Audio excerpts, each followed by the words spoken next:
अब हम इस अध्याय के अगले प्रश्नावली को देखेंगे, लेकिन इस प्रश्नावली को शुरू करने से पहले हम कुछ महत्वपूर्ण बातें को जान लेते हैं। और हमें जानना क्या है, हमें अद्वितीय हल के बारे में जानना है, अनेक हल के बारे में जानना है, और कोई हल नहीं है इसके बारे में जानना है। ये किस सिचुएशन में अद्वितीय हल होता है, किस सिचुएशन में अनेक हल होता है, और किस सिचुएशन में कोई हल नहीं होता है। अगर हम इसको जान लेंगे तभी हम क्या करेंगे, ये जो प्रश्नावली के जो प्रश्न हैं इसको हम बना पाएंगे। तो पहले हम इन बातों को जान लेते हैं। तो सबसे पहले हम अद्वितीय हल को देखते हैं। तो यहाँ पे a1/a2 इस तरह से लिखा रहेगा, और इसका मान मान लो हम दे देते हैं 1/2। फिर अगला है b1/b2, इसका मान दे देते हैं, ये b1/b2 है, इसका मान दे देते हैं 1/3। फिर c1/c2, इसका मान दे देते हैं 1/4। अब देखो यहाँ पे हमें इसमें देखना है, यहाँ पे देखो a1 a2 का मान कितना है 1/2, तो क्या b1 b2 का मान भी 1/2 है? नहीं है। फिर c1 c2 का मान भी देखो 1/2 है क्या? नहीं है। मतलब a1 a2 का मान, b1 b2 का मान और c1 c2 का मान, तीनों मान अलग अलग आया है। इसका कहने का मतलब क्या है कि a1/a2 बराबर नहीं है b1/b2 के, और यहाँ पे भी बराबर नहीं है c1/c2 के। मतलब कोई भी मान बराबर नहीं है। इसका मतलब क्या है? इसका मतलब ये है कि आप a1/a2 बस को इस तरह से लिख के ये बता सकते हो कि ये अद्वितीय हल नहीं है। ठीक है, इन तीनों को लिखने की जरूरत नहीं है, सिर्फ इनमें से 2 को लिख के ये बता सकते हो कि ये अद्वितीय हल है। तो यहाँ पे अद्वितीय हल है। समझ में आ गया? कब होगा ये अद्वितीय हल? जब a1 a2 देखो 1/2 है। ऐसे ही मान अगर b1 b2 का मान नहीं प्राप्त होगा और c1 c2 का मान भी 1/2 प्राप्त नहीं होगा, मतलब तीनों मान अलग अलग होगा, तभी क्या होगा? अद्वितीय हल होगा। तो आपको अद्वितीय हल के बारे में पता चल गया होगा। ये जो प्रश्न है, ठीक है, अद्वितीय हल से संबंधित जो प्रश्न है बोर्ड एग्जाम में आता है, और ये अक्सर 1 नंबर 2 नंबर के प्रश्न में बिल्कुल आता है। तो आपको ये अच्छे से मैं आपको समझा रहा हूँ, आप लोग बहुत बारीकी से इसको समझो। फिर इसके बाद हम देख लेते हैं अनंत हल। अनंत हल किस सिचुएशन में होगा? तो a1/a2 बराबर 1/2, b1/b2 बराबर 1/2, c1/c2 बराबर 1/2। तो देखो a1 a2 का मान कितना है? 1/2। b1 b2 का मान भी कितना है? 1/2। और c1 c2 का मान भी कितना है? 1/2। मतलब तीनों मान क्या है? बराबर है। मतलब जब तीनों मान बराबर होगा तो अनंत अनेक हल होगा। तीनों मान बराबर है ना, तो तीनों मान जब बराबर रहेगा तो इसका हल क्या हो गया? a1/a2 आप इस तरह से लिख सकते हैं, बराबर, ये 2 है ना, b1/b2 बराबर c1/c2। a1/a2 बराबर है b1/b2। इन सभी को लिखने की जरूरत नहीं है, सिर्फ 2 को लिख के बता सकते हो कि ये अनंत अनेक हल है, और लास्ट में लिखोगे अनंत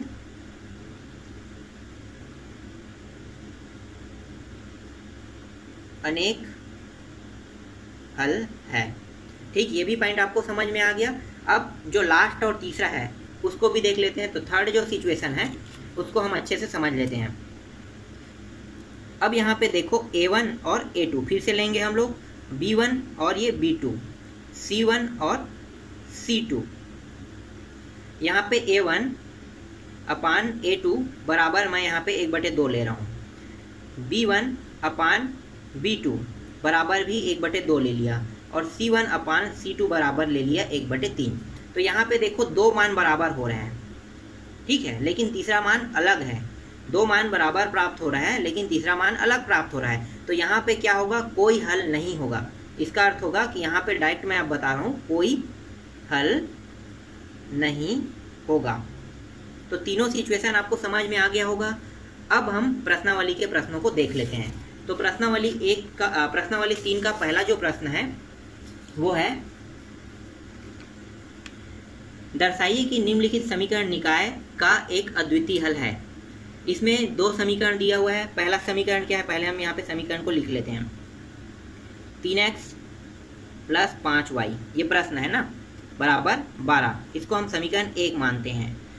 और 5 x प्लस 3y बराबर 4, इसको हम समीकरण 2 मानते हैं।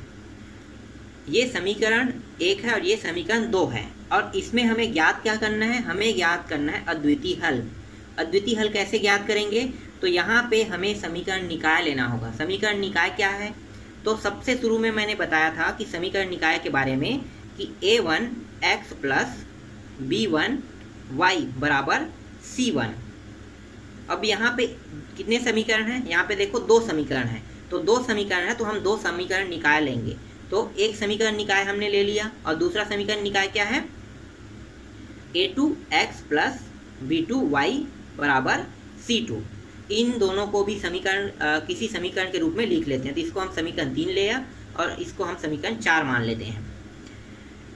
अब यहाँ पे जो समीकरण 3 है, यहाँ पे देखो यहाँ पे समीकरण 1 है और ये समीकरण 3 है, ठीक है। इसको कैसे पता करोगे कि समीकरण 1 और समीकरण 3 में हम रखेंगे, तो ये समीकरण हमने 1 माना, तो यहाँ पे देखो a1 b1 c1 मतलब सभी में क्या है 1 1 लगा हुआ है, ठीक है, समझ में आ रहा है।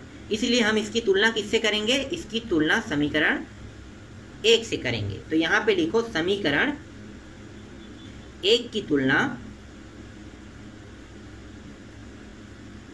समीकरण 3 से करने पर कर दो समीकरण 1 और 3 की तुलना, तो यहाँ पे जो सेम राशि है वो कट जाएगा। सेम राशि से मतलब क्या है, जो चर राशि है जैसे x है y है, अगर सेम जो भी मान प्राप्त होगा वो कट जाएगा और जो बाकी बचेगा उसी को हम उसमें लिखेंगे। तो यहाँ पे देखो 1 और 3 में जब तुलना करते हैं तो यहाँ पे क्या है x है और यहाँ भी x है, दोनों सेम है, तो सेम होने के कारण क्या हो गया, कट गया। अब बचा क्या, तो बचा है a1 बचा है यहाँ से और यहाँ से बचा है 3, तो a1 का मान निकल गया। अब देखो दूसरे वाले में, यहाँ पे देखो दूसरे में आते हैं, तो b1 है इसमें और y है और यहाँ पे 5 है और y है, तो यहाँ भी y यहाँ भी y, दोनों में y है, तो ये y कट गया। कटने के बाद बचा क्या, यहाँ पे b1 बचा और यहाँ पे क्या बचा, 5 बचा। अब यहाँ पे देखो c1 और देखो इसमें समीकरण 1 में यहाँ भी है क्या कुछ ऐसा जो काट सके, तो यहाँ पे ऐसा कुछ नहीं है जिसे हम काट सकते हैं, तो हम क्या करेंगे जैसा है वैसा यहाँ पे लिख लेंगे। तो c1 और क्या बचा 12, ये समझ में आ गया। इसी तरह से हम समीकरण 2 और 4 का भी तुलना करेंगे। तो यहाँ पे नीचे में लिखो समीकरण 2 और 4 की तुलना करने पर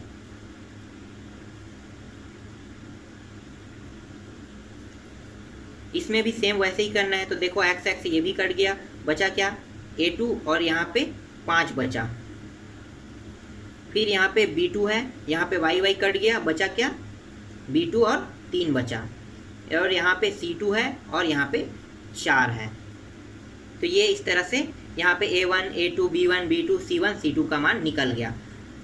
अब हमें क्या करना है, अब हमें इन सभी के मानों को रखना है। कैसे रखेंगे, a1 अपान a2 करेंगे। a1 अपान a2 मान कितना आया, a1 का मान कितना है 3 है और a2 का मान है 5। b1 का मान देखो, b1 का मान है 5, पहले b1 लिख लेते हैं और ये b2 लिख लेते हैं। अब b1 का मान लिखो 5 और b2 का मान कितना है 3 है। फिर c1 अपान c2 लिखते हैं। तो c1 का मान कितना है, c1 का मान देखो यहाँ पे 12 है और c2 का मान है 4। यहाँ पे देखो जो कट रहा है उसको कटा सकते हैं, तो यहाँ पे देखो ये कुछ नहीं हो रहा है, यहाँ पे ये कट रहा है, 4 एकम और ये 4 तिया, ठीक, यहाँ पे आ गया इस तरह से। अब हमें क्या करना है, सबसे पहले हमें इन सभी को देखना है और देख के ये देखना है कि क्या a1 a2 b1 b2 c1 c2 का मान बराबर है या नहीं। तो देखो 3/5 है, 3/5 जैसा यहाँ पे कोई मान 3/5 है क्या, यहाँ पे देखो कोई भी मान 3/5 नहीं है, ठीक है। तो कोई भी मान 3/5 नहीं है, इसका मतलब क्या है, ना तो 3/5 सेम है, ना तो 5/3 सेम है, ना तो 3/1 सेम है, मतलब तीनों मान अलग अलग है। इसका मतलब क्या है कि ये अद्वितीय हल है और यही हमें सिद्ध करना था। तो यहाँ पे लिखो a1 अपान a2 बराबर नहीं है b1 अपान b2 के। अतः स्पष्ट है नीचे में आप लिखो अतः स्पष्ट है कि समीकरण का अद्वितीय हल है।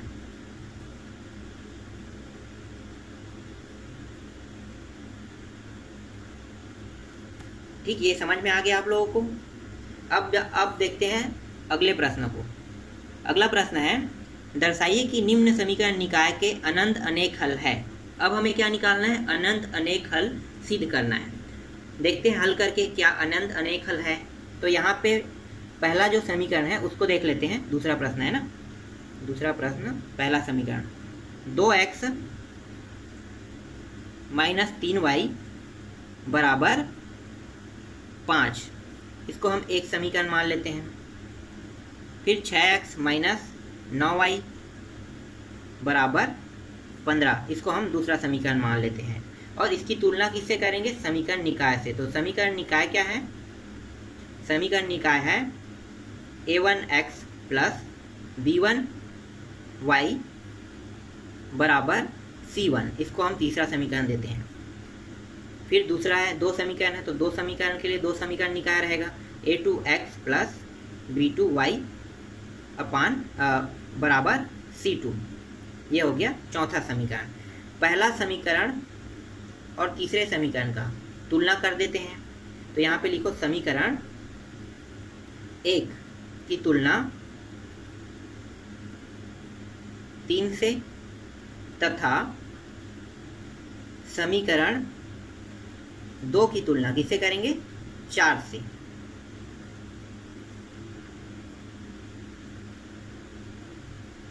से। करने पर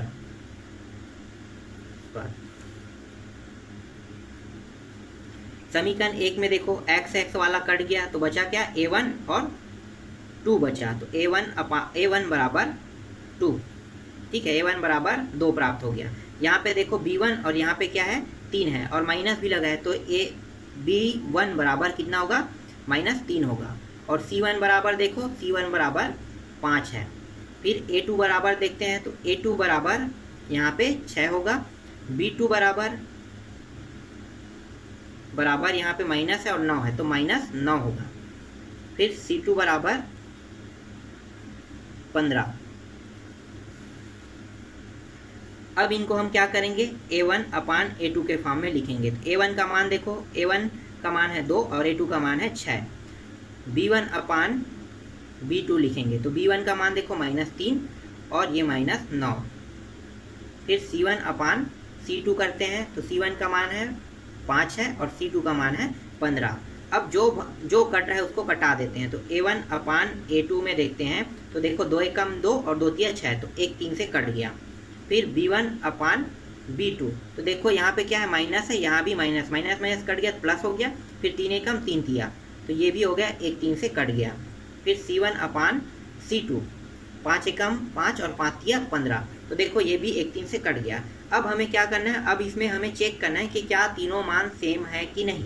तो देखो a1 a2 का मान कितना है? 1/3। b1 b2 का मान भी 1/3 है और c1 c2 का मान 1/3 आया है। अगर सभी मान बराबर होता है तो क्या होता है? अनंत अनेक हल होता है। मतलब ये सिद्ध हो रहा है कि ये अनंत अनेक हल है। तो यहाँ पे आप लिखो a1 अपान a2 बराबर है b1 अपान b2 के। अतः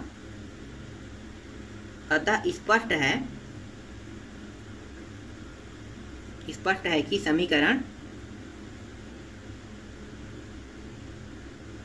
अनंत अनेक हल है।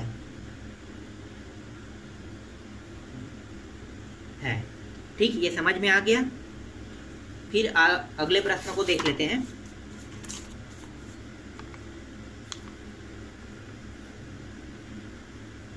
अगला प्रश्न है, के मान ज्ञात कीजिए जिसके लिए निम्नलिखित समीकरण निकाय का कोई भी हल ना हो। अब क्या करेंगे? इस प्रश्न में हमें कोई भी हल नहीं लेना है, समझ रहे हो ना? कोई भी हल नहीं आना चाहिए। और क्या होना चाहिए? और हमें क्या ज्ञात करना है? हमें के का मान ज्ञात करना है। तो इसमें 3 प्रश्न दिए हुए हैं, इनमें से हम पहला देख लेते हैं। 8x, तो यहाँ पे हम लिख लेते हैं 8x प्लस 5y बराबर 9, इसको हम समीकरण 1 मानते हैं। kx प्लस 10y बराबर 15, इसको हम समीकरण 2 मानते हैं। अब इसकी तुलना हम किससे करेंगे? समीकरण निकाय से। तो समीकरण निकाय क्या है? तो यहाँ पे लिखो समीकरण निकाय a1x प्लस b1y बराबर c1, इसको हम समीकरण 3 दे देते हैं।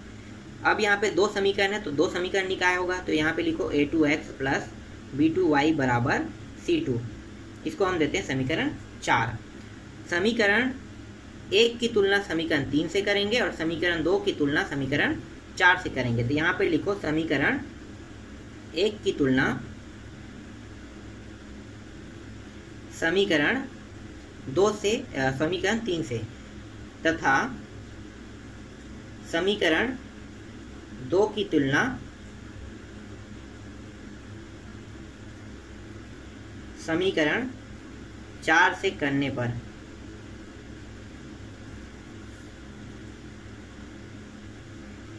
तो यहाँ पे देखो a1 और a1 का मान कितना आएगा? 8 आएगा। x तो कट रहा है ना, तो हम डायरेक्ट लिखते हैं। तो a1 का मान आ गया 8, b1 का मान कितना प्राप्त हो रहा है? b1 का मान प्राप्त हो रहा है 5 और c1 का मान प्राप्त हो रहा है 9। फिर a2 का मान कितना होगा? तो a2 का मान होगा k, b2 का मान होगा 10 और c2 का मान होगा 15। अब इसको हम करेंगे a1 अपान a2 के रूप में लिख लेंगे। तो ये हो गया 8/k, b1 अपान b2 बराबर 5/10, c1 अपान c2 बराबर 9/15।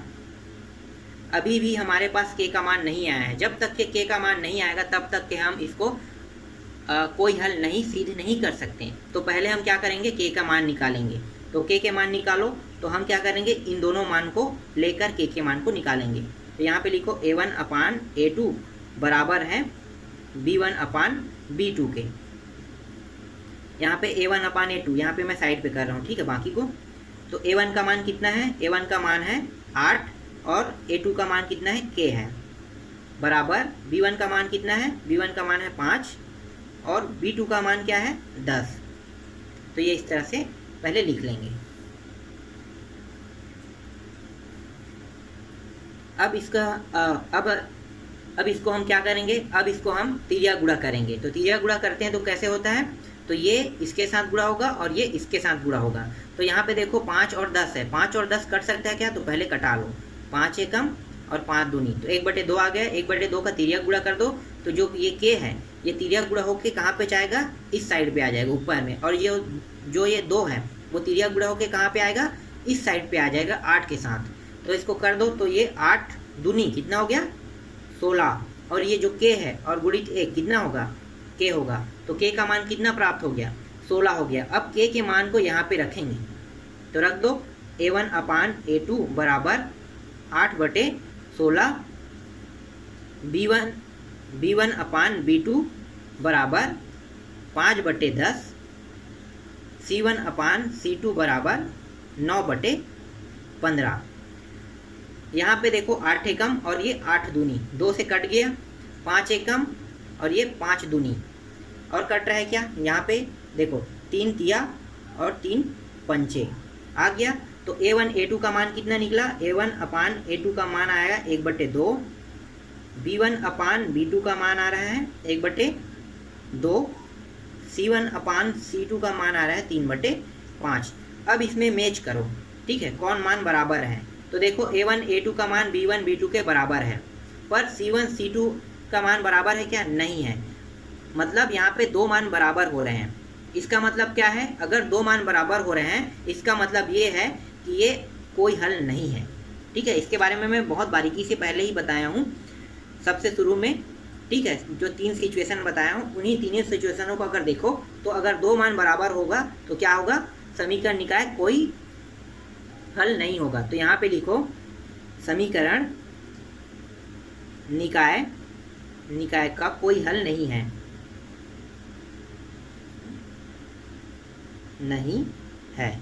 यहाँ पे चूंकि लिख लेना, ठीक है। चूंकि लिख के समीकरण निकाय का कोई हल नहीं है लिखना है। इसके बाद इसमें दूसरा प्रश्न को देख लेते हैं।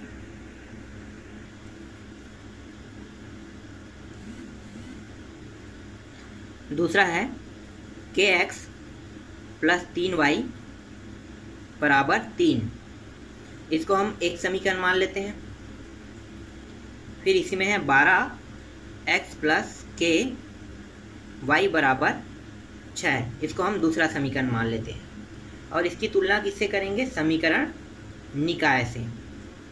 समीकरण निकाय क्या है? a1x प्लस b1y बराबर c1। इसको हम तीसरा समीकरण मान लेते हैं। a2x प्लस b2y बराबर c2 बराबर समीकरण 4। समीकरण 4 मान लिया। इन दोनों की तुलना देखो, समीकरण 1 की तुलना समीकरण 3 से और समीकरण 2 की तुलना समीकरण 4 से करेंगे।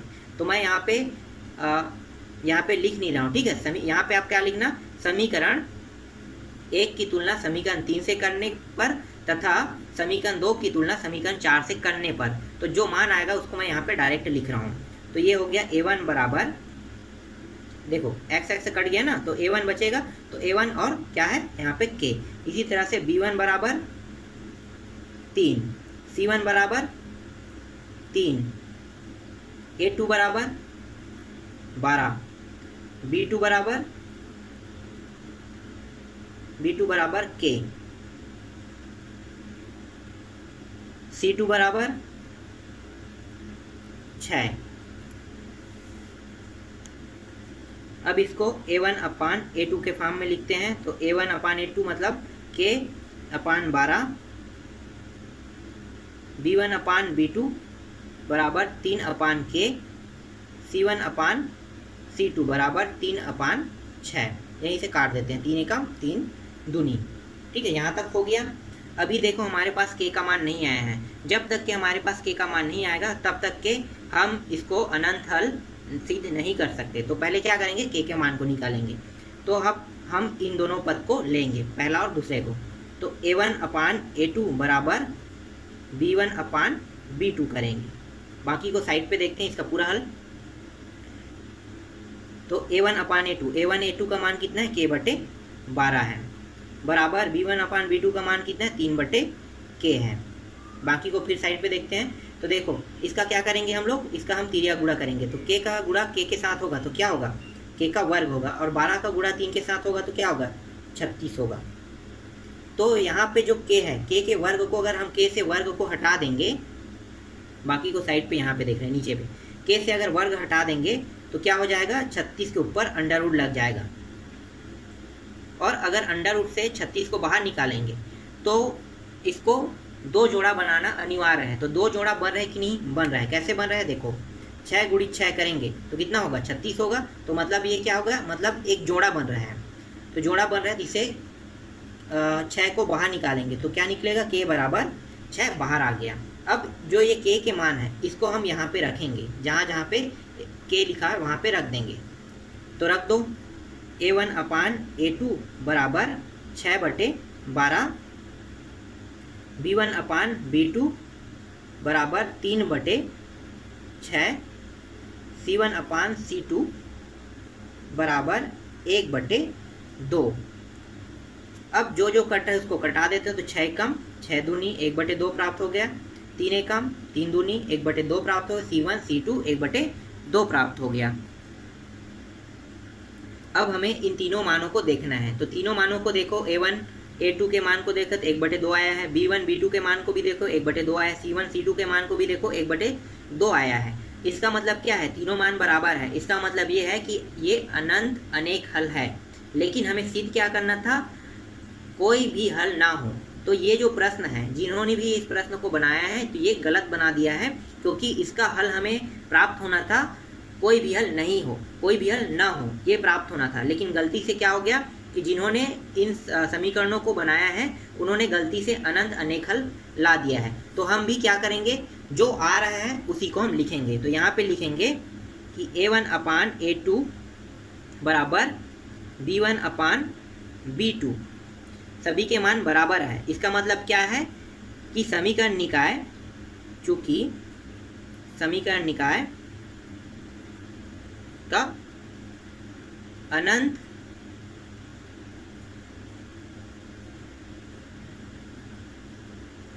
अनेक हल है, अनेक हल है। ठीक है, ये याद रखना, इसमें कोई भी हल ना हो आना था, लेकिन आया क्या है, अनंत अनेक हल आया है। तो जो आया है वही हमें लिखना है। और क्यों आया है ये मैं बता दिया हूँ अभी आपको कि ये इसलिए आया है क्योंकि ये जो प्रश्न है जिन्होंने भी इसे सेट किया है उसने गलती से अनंत अनेक हल वाले प्रश्न को यहाँ पे लगा दिया है, इसीलिए यहाँ पे अनंत अनेक हल आया है। वरना क्या था, कोई भी हल ना हो आता। तो आपको इसी तरह से प्रश्न क्रमांक 3 के तीसरा को आपको बना के देखना है। फिर हम आगे चलते हैं प्रश्न क्रमांक 4 में।